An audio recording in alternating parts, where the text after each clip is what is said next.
And what is going on, guys? Welcome back to another video of Curry Tech, and today we'll be talking about my board, the Asus ROG Strix B450-f that I currently RMA'd, which hasn't gotten RMA'd yet.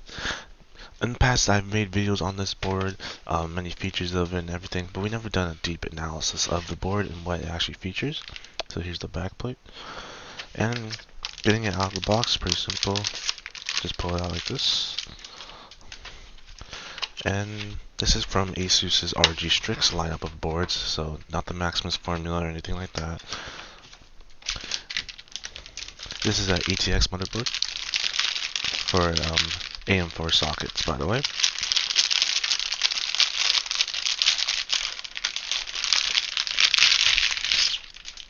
And currently this board has a problem, but let's just go over the features that it has.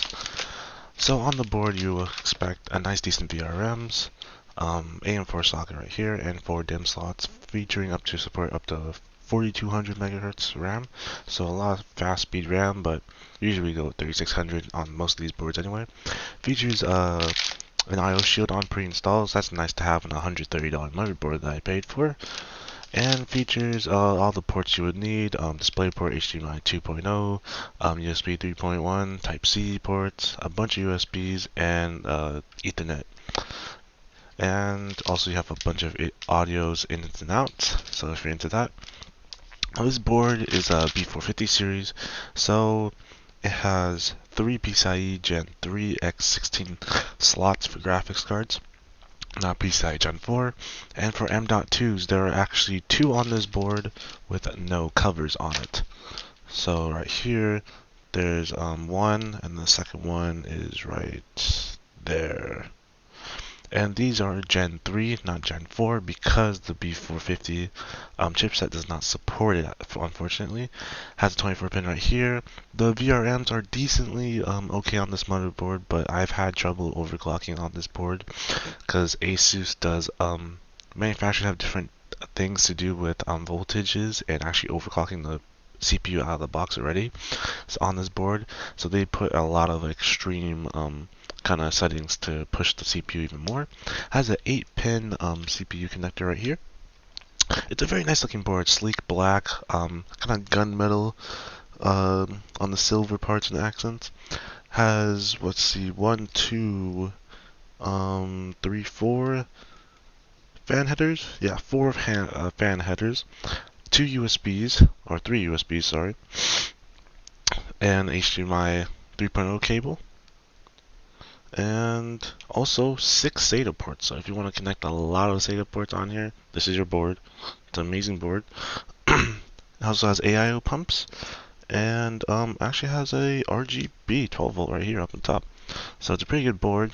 Unfortunately mine broke, so it just sucks like that. I mean, it happens, it's life.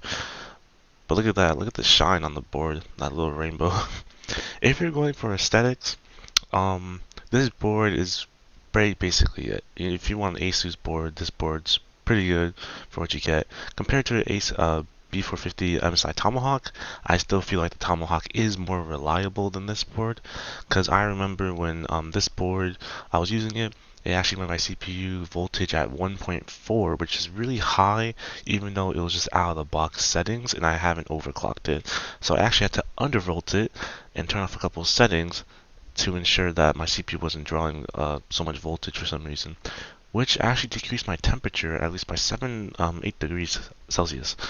So that's what this board does. Asus boards and a bunch of Asus things have BIOSes preset to actually push the CPU a little bit further already than other motherboards, so that's probably why that happened. But other than that, it's a pretty good board. The Gen 3 slots are okay. I don't feel like they're as strong as my Asus, not Asus, Aorus B450 Wi-Fi. They feel kind of flimsy. The build quality of this motherboard is okay. For $130, it felt kind of flimsy to me at the moment compared to my one in my system right now. But other than that, it's a very good board. I do say that there are better options out there if you're really looking like closely for performance and actual saving money. I will say the MSI B450 Tomahawk is really reliable. There's been many reviews on it. It's such a great board because of the amazing VRMs on it. All the features that you need for a price that's way less than this. I believe it was like 115 compared to this, which is 130. So that's why that board, the B450, was so good. And also, if you don't want to go with the B450 chipset, there's also a board that I believe, if you want to step it up a little bit more, I got a $150 motherboard from my friend, the client's build, from MSI. It's the B550 Gaming X. I don't think it's a Gaming X, actually, scratch that. Gaming something. But it's from Best Buy, 150 bucks, and for $20 more, it features a lot more fan headers, system fan headers, and has a lot more beefy power VRMs on it. And honestly, the board it looked like it had a lot more features, and it did. Took a lot more advantage of the bottom ports. As you can see, there's still some space down here on the bottom, whereas the B550 board that my client's going to get has almost this whole entire bottom just covered out in fan headers. So that's really nice feature to have, especially when you start adding a lot of RGB fans. You tend to run out of fan headers, like I did on this motherboard, because this motherboard has actually 1, 2, 3.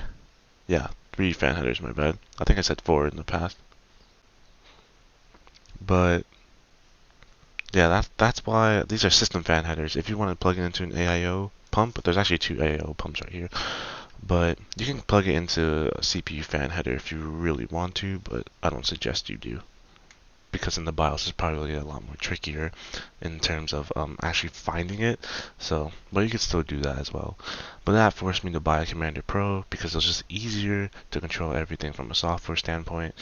My motherboard, this one didn't have all the fan headers, so it kind of sucked. But thank God B550's out, so they have a bunch of fan headers on it for fans. So that's always there for anyone that wants that. The Asus B550, B450 OS Gaming, it's a very good board. I like the rear arrow compared to my ORS because they actually cover the top part, so the RGB light doesn't blind me half the time. But features a bunch of USB Gen 3 ports up here on the top. These are the fastest ones. PS2 cable, which no one uses. I don't know why. It's just no one uses it.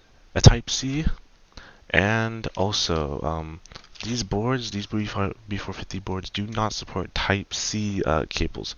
So if your tower has a Type C in the front I/O, you cannot plug it in to this board because it doesn't have a Type C port for it.